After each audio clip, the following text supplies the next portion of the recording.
Voilà, donc il y aura deux enseignements, donc ce matin et un enseignement cet après-midi, qui est tiré d'un petit carnet qu'on m'a envoyé.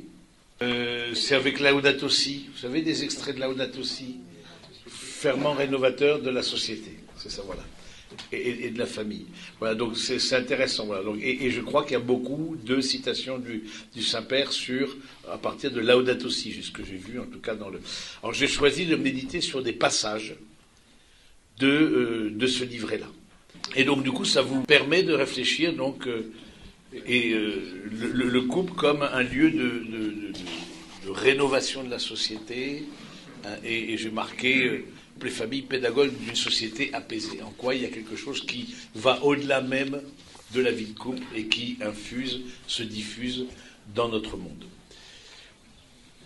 Dans un des chapitres, il y a deux chapitres, il y a un chapitre qui s'appelle « Une société fondée sur l'amour », et donc c'est le premier thème, cette société fondée sur l'amour. Qu'est-ce que ça veut dire en termes de vie de couple qui ensuite impacte, retentit dans la société. Vous avez ça dans vos livrets, si vous voulez suivre. Je vais suivre simplement le texte et le méditer avec vous tout simplement. N'hésitez pas, s'il y a l'une ou l'autre question, à les poser. Renouveler la société implique de redécouvrir la capacité de vivre ensemble et en communion. Jésus nous rappelle que Dieu est notre Père commun et que pour cela nous devenons frères et sœurs. Or, quand le cœur est authentiquement ouvert à la communion universelle, rien ni personne n'est exclu de cette fraternité. Quand vous voyez marqué LS, c'est-à-dire Laudato Si, Laudato Si au numéro 92. Il faut ressentir que nous avons tous besoin les uns des autres et que nous avons tous une responsabilité envers les uns et envers les autres. Rien ni personne ne peut nous être indifférent. Déjà, rien que ce premier paragraphe, je le trouve très beau. Il est très beau parce que, justement, dans votre vie de couple, alors de façon certainement imparfaite, comme dans ma vie de communauté aussi, hein, mais le fait, ça dit quelque chose de la capacité de vivre ensemble. La capacité de vivre ensemble et en communion. C'est-à-dire qu'il y a un désir de communion et cette capacité de vivre ensemble, eh bien, c'est une réponse à l'appel de Jésus. Alors, parfois on se dit, ou parfois on voit plus les points noirs dans la page blanche, dans le sens où on voit plus nos défauts comme communauté religieuse ou comme couple. Mais prenez conscience que dans votre relation, dans la qualité de vos liens, eh bien, dans la qualité de vos liens, il y a quelque chose qui va plus loin que vous-même. Vous répondez à l'appel de Dieu. L'appel de Dieu qui est de former une famille humaine. Dieu nous voit comme famille. Il ne nous voit pas, contrairement à la société, comme une juxtaposition de personnes. Dieu nous voit comme une famille. Et donc nous voit en communion les uns avec les autres. Et quand le cœur est authentiquement ouvert, eh bien, rien ni personne n'est exclu de cette fraternité. Et ça, une journée comme ça, c'est reprendre conscience est-ce que dans le oui que vous vous êtes donné le jour de votre mariage, d'autres sont embarqués. Il y a d'autres qui sont embarqués dans ce oui. Dans le sens que, dans ce oui que vous vous êtes donné, il y a évidemment, pour ceux qui en ont des enfants, vos familles, vos amis, voilà, toutes les personnes qui sont autour de vous, vos équipiers sont aussi embarqués dans ce oui, même si ils n'étaient pas présents le jour J. C'est important que vous ayez une vision d'ensemble, c'est-à-dire que rien ni personne, dit le Saint-Père, n'est exclu de cette fraternité.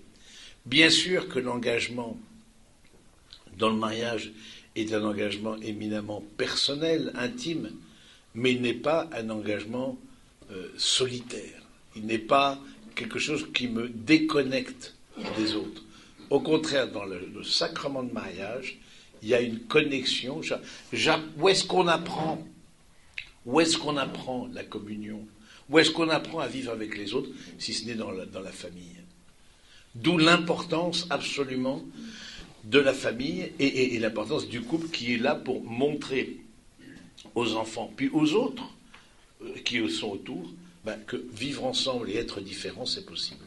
Il y a déjà la différence homme-femme, mais ensuite il y a les différences de caractère, il y a les différences parfois de nationalité, il y a les différences d'origine sociale, il y a des tas de différences dans la réalité du couple. Mais un couple chrétien dit, voilà, de ces différences-là, nous en avons fait des forces. C'est pas toujours simple d'accueillir l'autre comme autre que moi, parce que dans la société, on le voit bien, il y a une sorte de repli, il y a une sorte d'isolement, le chacun pour soi, l'individualisme qui est de plus en plus fort. On veut se protéger, on veut pas prendre de risques, voilà, et ça vient du fait qu'il y a des peurs. Il y a des peurs, une peur peut-être on voit la dépendance comme une menace. Alors c'est vrai que le fait de s'engager dans le mariage, c'est une dépendance d'amour envers l'autre. Et pour nous, c'est loin d'être une menace, c'est un chemin de libération, c'est un chemin de guérison, c'est un chemin qui nous permet d'aller plus loin que nous-mêmes et que nos peurs. Et donc, quand le Saint-Père nous dit, voilà, quand le cœur est authentiquement ouvert à la communion universelle, rien ni personne n'est exclu. Voilà, quand j'allais dire, pour plagier le Saint-Père, quand le cœur est authentiquement ouvert l'un à l'autre, rien ni personne n'est exclu. C'est-à-dire que quand vous êtes dans une communion d'amour entre vous, d'autres, ça rayonne. Le bien est diffusif de soi. Le bien rayonne au-delà même de ce que nous pouvons voir. Donc je trouve que c'est important de prendre conscience, et on le voit bien, je veux dire, en creux, malheureusement, dans les séparations, toutes les échos que peuvent avoir une séparation, etc., comme autant de vaguelettes, quand on jette une pierre comme ça dans un océan, on voit bien qu'il y a un écho dans l'eau, etc., qui se forme. Eh bien, pareil dans les séparations, on voit combien le fait de séparation, ça évidemment pour les enfants, pour les familles, pour énormément de monde, parce que dans un couple, il y a plus que 2 personnes qui sont embarquées. Il y a beaucoup de monde qui est embarqué dans un couple. Donc, prenez bien conscience que dans votre couple, il y a l'apprentissage de la vie ensemble, il y a la formation des jeunes à la vie ensemble, et c'est là où on apprend. On apprend à accueillir l'autre, on apprend à partager, on apprend à accueillir l'autre qui est autre que moi, on apprend dans les relations frères et sœurs, à se porter, voire à se supporter, parce qu'on n'a pas les mêmes tempéraments, parce que ceci, parce que cela, mais c'est justement dans le couple et la famille qu'il y a cet apprentissage. Vous voyez, c'est vraiment là, c'est là où se donne, où la personne humaine est formée à accueillir l'autre tel qu'il est, différent de moi, lui laisser une place. Ce qu'on appelle l'altérité, c'est un mot un peu compliqué. L'altérité, c'est celui qui n'est pas comme moi. Mais où est-ce que je l'accueille? Où est-ce que j'apprends? Eh bien, c'est dans le couple et la famille. C'est là où j'apprends. C'est un lieu d'apprentissage. Pour ça, je marquais pédagogue. Il y a une pédagogie. Vous êtes des pédagogues. De par même votre vie matrimoniale, au-delà même de vos métiers, vous n'êtes peut-être pas enseignant, etc. Mais le fait d'être en couple, le fait d'être en famille, de former couple et famille, c'est une pédagogie. Il y a quelque chose qui vous dit à la société, au monde, que ensemble c'est possible de vivre, que l'engagement long terme est possible. Alors nous le vivons dans une dimension de foi, évidemment. Pour nous, la présence de Dieu, le pardon du Seigneur, les sacrements, la parole du Seigneur, tout ça vient nous soutenir. Et qu'il n'y aurait pas ça, nous ne sommes pas meilleurs que les autres. Mais on voit bien qu'on trouve un vrai soutien, un renouvellement dans cette parole du Seigneur pour pouvoir vivre ensemble. Alors je trouve c'est bien que vous en preniez conscience, parce que parfois, encore une fois, on voit plus les défauts de sa propre vie de couple que les qualités, qu'en fait... et ça fait partie de la fécondité. Quel est le premier enfant d'un couple, sinon son amour? Cet enfant-là, il ne partira jamais.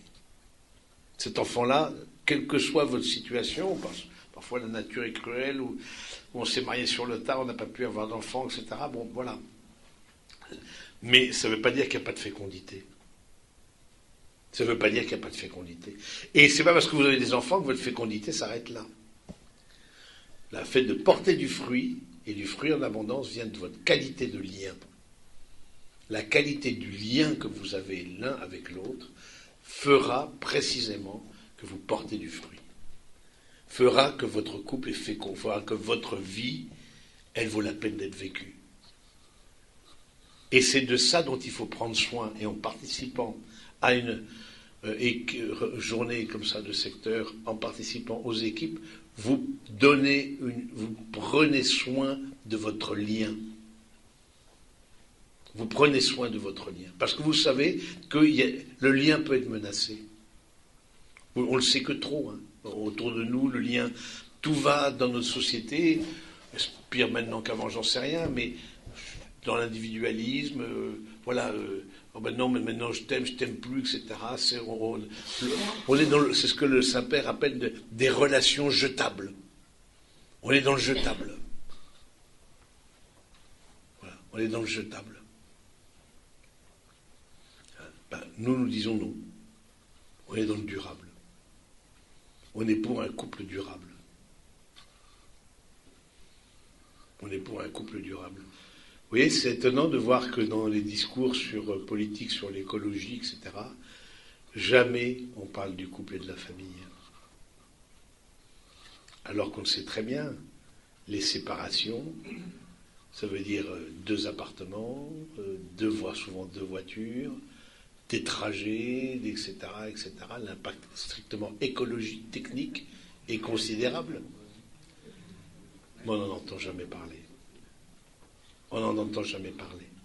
Sans parler de l'impact affectif, ça là pour le coup, et la précarité des familles monoparentales, etc. Bon, tout ça. Mais il n'y a pas de politique publique mise en place pour une prévention des divorces. Alors qu'il y a un vrai enjeu de politique publique.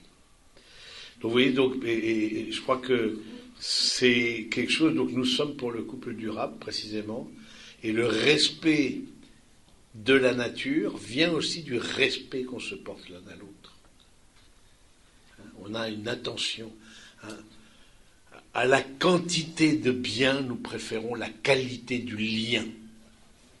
À la quantité de biens, nous préférons la qualité du lien.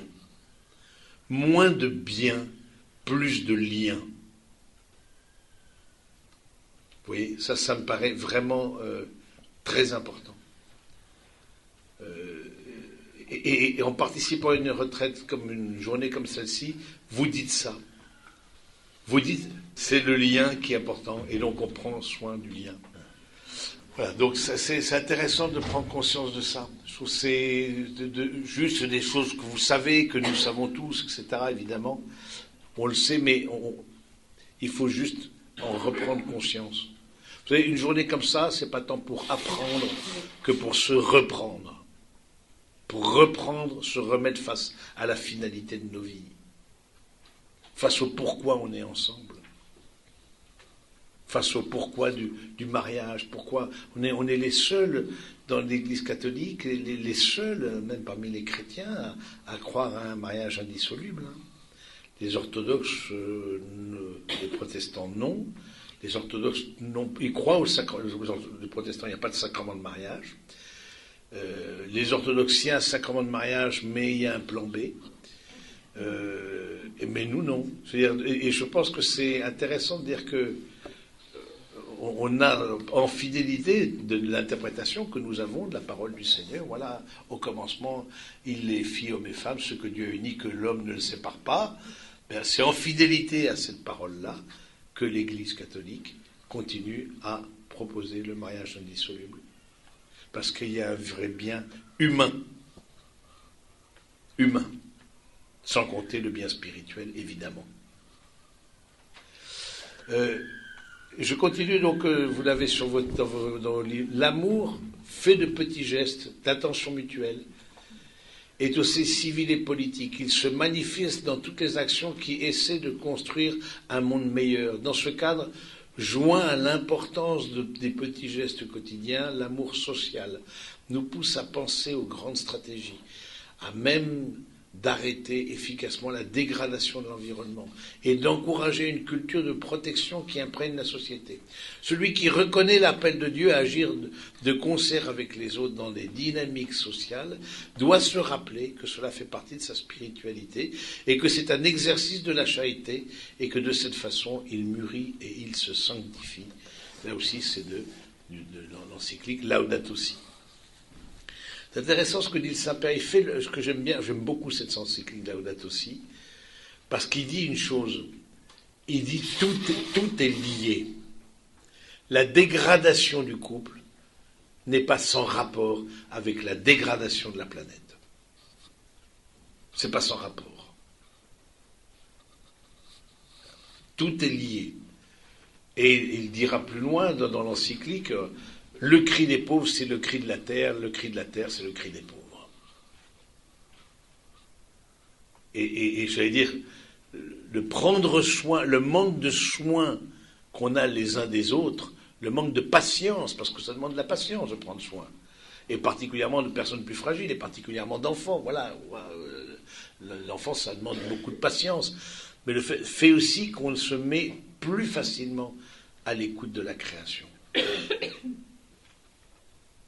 Oui, ce que j'aime bien dans cette encyclique, c'est que il unifie les choses, le Saint-Père. Tout est lié. Il voit les choses dans une unité. Il dit, c'est pas par hasard que cette course à la consommation se retourne contre la création, parce qu'on puisse les véreux, mais se retourne contre le couple. Oui, parce que on veut travailler plus, on veut gagner plus, on veut avoir plus de biens, on veut plus... Et où est-ce qu'on prend le temps pour le lien, pour la communion? Où est-ce qu'on le prend? Où est-ce qu'il y a des lieux proposés dans notre société pour revisiter la qualité de communion entre nous? Il n'y en a pas. Il y a l'Église qui propose. Et le Saint-Père, il fait le lien entre les deux. Alors on dit, tiens, des petits gestes d'attention mutuelle, oui, et aussi civils et politiques, c'est comme les petits gestes d'attention mutuelle dans le couple, c'est fait de 1000 attentions, mais dans la société, les petits gestes d'attention mutuelle, les petites... par exemple, avec ce matin, là, en plus c'était un de vous là qui me pré... En fait, je n'ai pas bien vu où est-ce que ça fallait tourner pour Baie-le-Centre, cet arrêt, j'allais m'embrinquer sur la bande. Et je me suis arrêté, bon, c'était 9h, moins le quart, j'ai fait marche arrière, ça, et il y a une voiture qui est arrivée, il se trouvait qu'on allait au même endroit, mais voilà, bon, elle m'a laissé passer, j'ai reculé, ce qui est chose formellement interdite, vous ne le dénoncerez pas aux gendarmes, mais et j'ai pris l'embranchement, j'avais passé de 4-5 mètres, du coup je l'ai repris l'embranchement qu'il fallait. Oui, cette attention, cette patience. Cette patience l'un envers l'autre, en voiture, par exemple, c'est intéressant. Voilà. Est-ce qu'on a de la patience? Quelqu'un qui a fait une mauvaise manœuvre, quelqu'un qui est étranger, un étranger, ou simplement qui n'est pas dans le du coin, ne connaît pas par cœur toutes les routes, etc. Est-ce qu'on a une patience? Est-ce qu'on tend la main? Oui, ça s'apprend dans le couple et la famille. On apprend la patience. Et évidemment, le contact avec la nature, et je pense à un certain nombre d'entre vous, vous êtes agriculteurs, ou vous avez été en lien avec le monde agricole, vous savez combien il faut de patience. Il faut aussi d'être attentif, il faut laisser... On ne fait pas pousser les plantes en tirant dessus. Oui. Je trouve que ça questionne aussi notre rapport au temps. Ça questionne notre rapport au temps, ça. Le fait de la communion, ça demande du temps. De même aussi que le respect de la création veut dire qu'on accepte un certain temps de mûrissement. Que l'on n'a pas forcément le toujours plus, l'immédiateté. Et est très clairement un obstacle à la communion. Et est très clairement un obstacle à la protection de la création. Le tout de suite. Donc, c'est intéressant de voir comment le Saint-Père, dans cette société fondée sur l'amour, fait le lien aussi avec la création, la dégradation de l'environnement, hein, c'est la dégradation aussi de nos liens, de nos relations. C'est que la face visible. Je ne sais pas si vous avez lu ce livre, Le portrait de Dorian Gray. Ça vous dit quelque chose, ce portrait de Dorian Gray? Et en fait, il voyait, il y avait un portrait, et ce portrait se dégradait à mesure que lui-même aussi se dégradait. Il trouvait comme en miroir sa dégradation morale et la dégradation de la peinture qui était faite de lui. Donc c'est intéressant de voir ça, de dire, et je trouve ça, de cette pensée du Saint-Père, de dire, il y a une sorte d'unité, il y a une unification, il y a un lien entre la qualité de la vie matrimoniale et le respect de la création. Lien qui n'est pas forcément intuitif, qui n'est pas spontané, mais il y a un lien, parce qu'on apprend justement à prendre soin. Mais il y a un lien.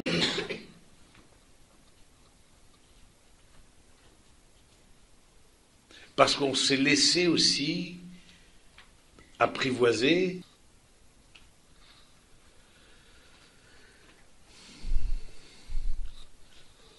Le texte continue. Une société fondée sur l'amour implique d'aller au plus profond de notre propre personne et de notre propre existence. Elle nous rappelle que nous avons été créés dans le cœur de Dieu et donc chacun de nous est le fruit d'une pensée de Dieu. Chacun de nous est aimé. Chacun est nécessaire. Voilà. Nous prenons conscience que chaque vie vaut la peine d'être vécue. Nous prenons conscience que chaque vie est importante. Et que singulièrement les vies les plus fragiles, comme les vies des enfants, comme les vies des personnes malades, les vies de personnes âgées, nos anciens, nos aînés, etc., chaque vie est importante. Et donc, le Saint-Père nous dit, nous avons été créés dans le cœur de Dieu. Chacun de nous est le fruit d'une pensée de Dieu. Voilà. D'avoir un regard de foi sur son conjoint et sur ses enfants. C'est important, parce que on peut le perdre, ce regard de foi. On peut perdre ce regard de foi et en rester qu'à un niveau, j'allais dire, psychologique, d'agacement, voilà, les agacements, les ceci, les cela. On peut perdre, puis les manques de patience et puis les blessures qui se sont parfois accumulées au fil des années, de même sur ses propres enfants. Bien, on peut parfois perdre le regard de foi sur l'autre. Que l'autre est aussi une personne qui est le fruit de la pensée de Dieu, le fruit de l'amour de Dieu. Tu es le fruit de l'amour de Dieu. Quand vous rentrerez chez vous, ou lors de la retraite, ce serait bien que vous puissiez vous dire ça, l'un à l'autre. Tu es le fruit de l'amour de Dieu.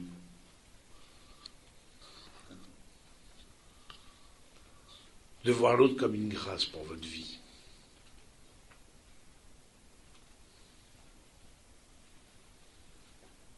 De voir l'autre comme une grâce. Et n'attendons pas la séparation par le décès, etc. N'attendons pas ça pour reprendre conscience et nous dire les choses. Oui. Profitons de ce jour pour redire, voilà, tu es la grâce que Dieu m'a donnée pour ma vie.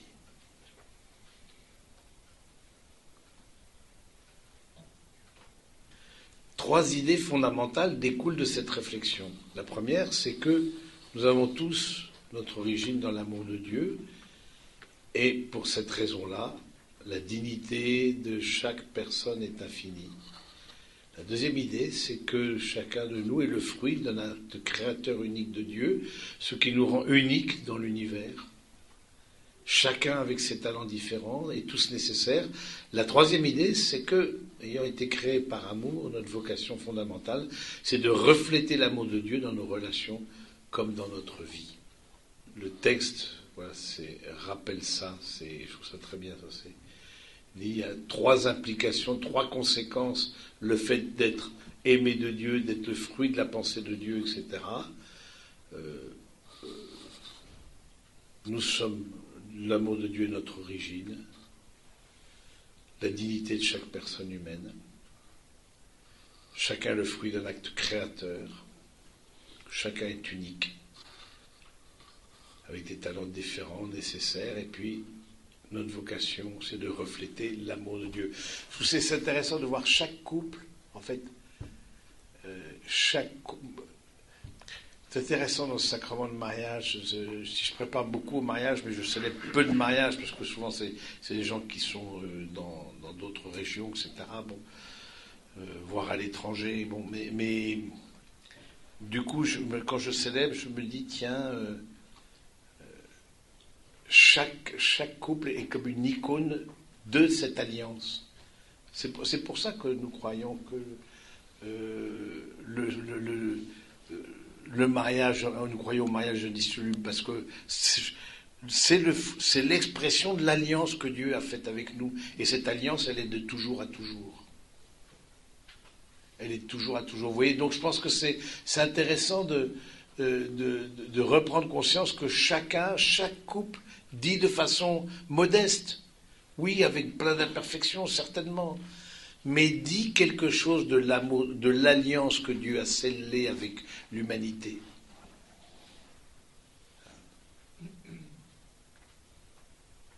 Ça dit quelque chose, chacun dit quelque chose de cette alliance-là. C'est pas juste le face-à-face de psychologie plus ou moins équilibrée, etc.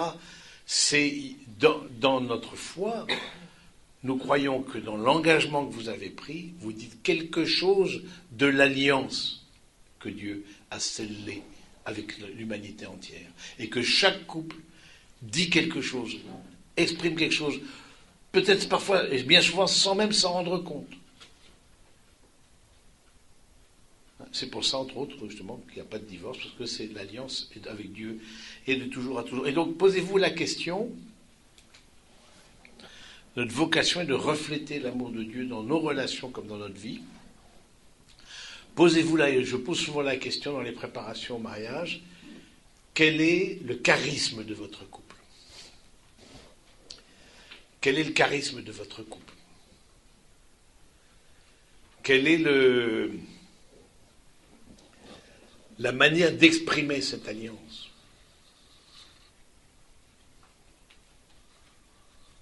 Vous voyez, quelle est cette manière-là particulière? Peut-être vous-même, vous ne vous en rendez pas compte, mais peut-être vos proches, vos amis, vos voisins, c'est la simplicité, c'est l'accueil, c'est l'attention, le soin. Il y a 1000 manières d'exprimer l'alliance. Il y a autant de manières que de couples.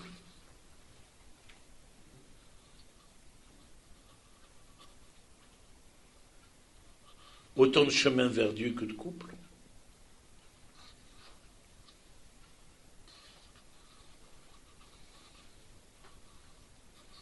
Un journaliste posait la question au pape Benoît XVI,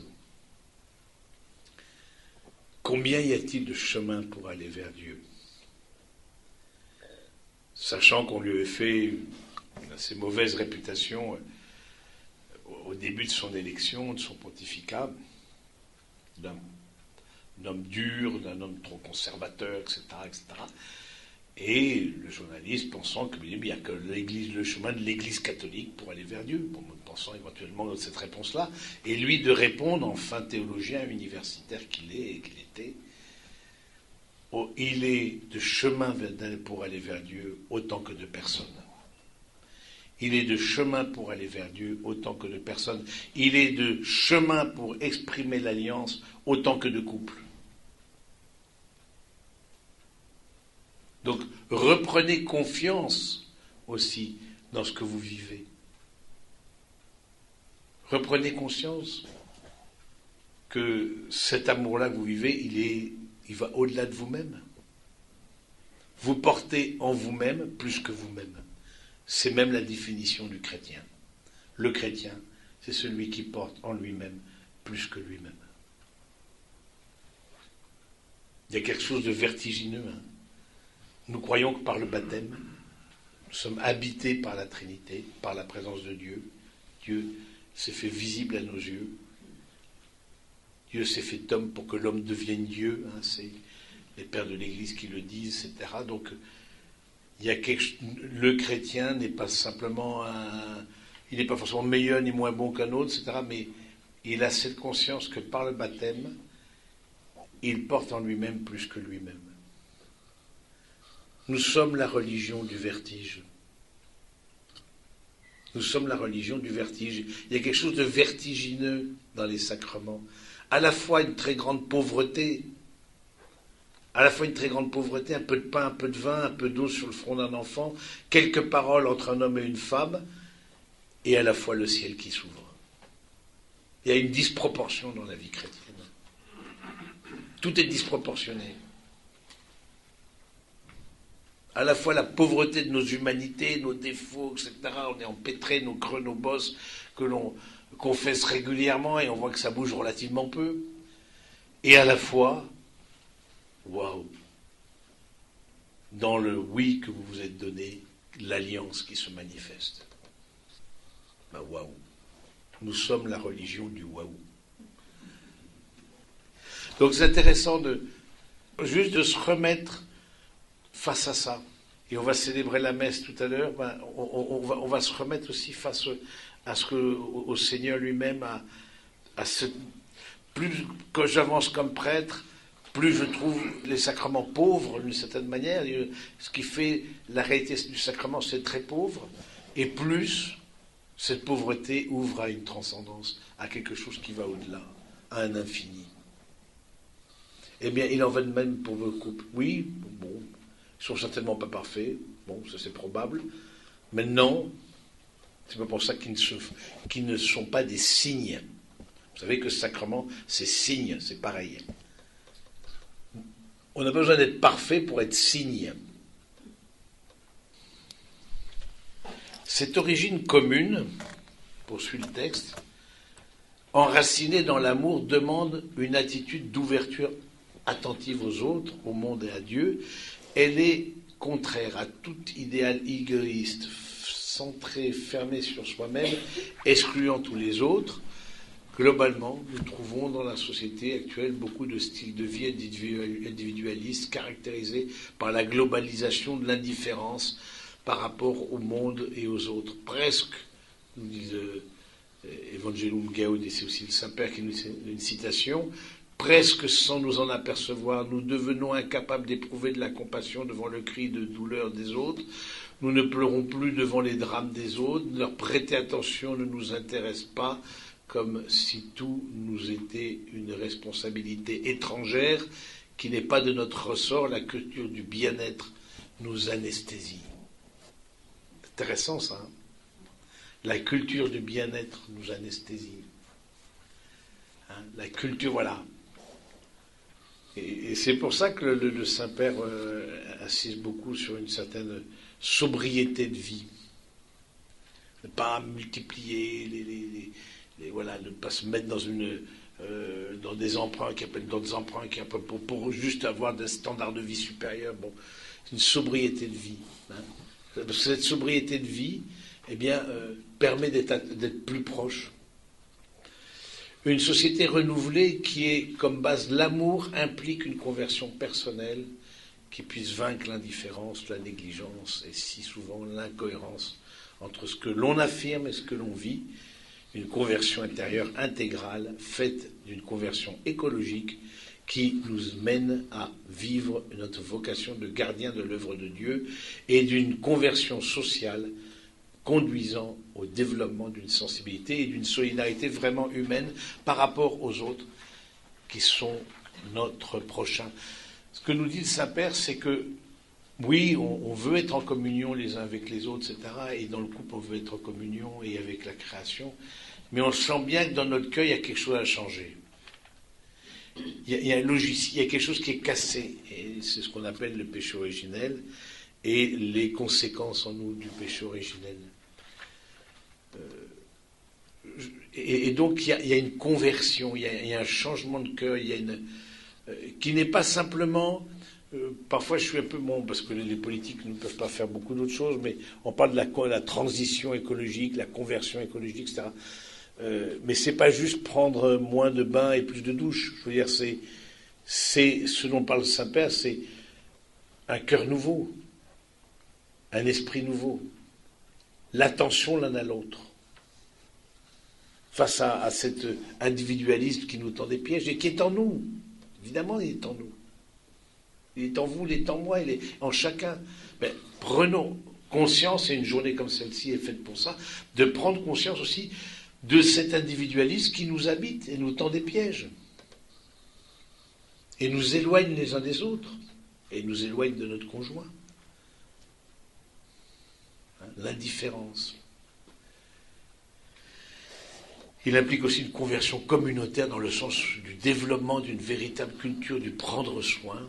Cette conversion implique aussi que la conscience amoureuse ne peut pas être déconnectée des autres, et oui, des autres créatures. De former avec tous les êtres de l'univers une belle communion universelle. Pour le croyant, le monde ne se contente pas de l'extérieur, mais de l'intérieur, en reconnaissant les liens par lesquels le Père nous a unis tous, nous a unis à tous les êtres. C'est intéressant, il y a, peut-être terminé par ça, mais il y a une phrase d'un Saint Paul, je ne suis pas un grand champion des citations, etc. Mais il y a une phrase d'un Saint Paul qui dit « La création est en gémissement et attend son salut ». Je ne sais pas, ça vous dit quelque chose, cette phrase-là ? « La création est en gémissement, attend son salut ». Et je trouve qu'il y a un lien. Ça veut dire que de notre conversion, il y a quelque chose du soin qui est pris de la réalité qui nous entoure. Du soin qu'on prend les uns des autres dépend aussi le soin de la création et de la communion qu'on a avec. Et tout ça, on le voit dans la vie des saints. Vous voyez, dans la vie des saints, à Saint François d'Assise avec le miracle des loups. Vous voyez, il y a des saints qui ont une qualité de lien avec la création qu'on a perdue parce que maintenant on est dans l'exode rural, une société industrielle, etc. Bon, mais on n'a plus de contact avec le créé, avec ce qui va lentement, avec la création, et on prend, voilà. Donc je trouve que c'est intéressant d'être attentif à ça. Et ce que nous dit le Saint-Père, c'est on reconnaît le lien qui nous unit les uns avec les autres. Donc ça c'est aussi dans la famille qu'on l'apprend. Cette sensibilisation à la nature, cette sensibilisation, ce soin. Et ça demande une sortie de soi-même, forcément. Ça demande de sortir de sa zone de confort. Ça demande de sortir de ce que... parce que spontanément, on est préoccupé de nous-mêmes. C'est très spontané. Spontanément, on veut notre confort. Spontanément, on veut... Voilà. Est-ce que j'accepte de prendre voilà. Et puis, bon, peut-être terminer, j'ai encore 5 minutes, là.